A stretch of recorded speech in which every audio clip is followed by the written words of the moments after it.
The setting of Act 2 in the Null and Void event in TDS is the Null Dimension, but what exactly is this dimension?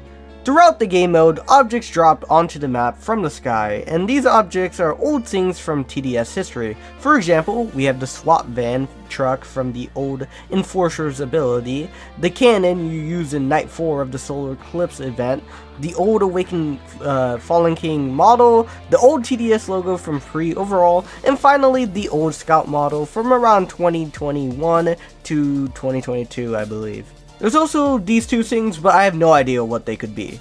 These objects have ties to old TDS without a doubt, and I came across this theory on Twitter by this user that theorized that the Null Dimension is pre-overhaul or pre-hardcore TDS old world.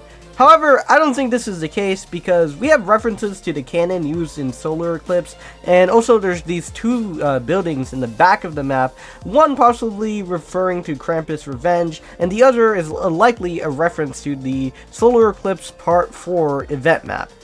Also, I think there's something deeper going on. The narrator mentions the old world, which Dispatcher has no clue about.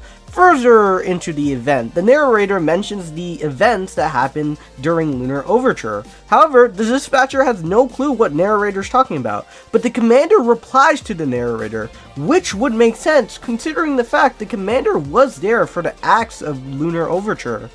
So I think the Null Zone is a zone where all the dying parts of old TDS, so anything before Hexscape, because Hexscape is the first event where Dispatcher was introduced, is dying and is being sent to this Null Zone.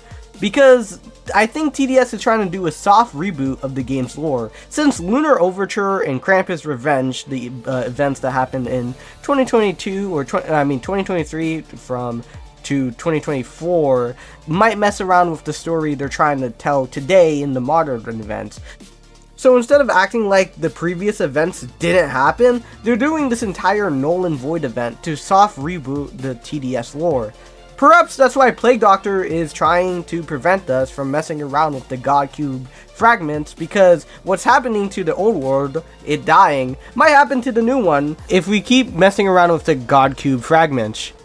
So maybe this is a story where the bad guy is actually the good guy. Anyways, that's what I think. Let me know what you think in the comments, and please consider subscribing, because at 11,000 subscribers, I will be doing a personality reveal.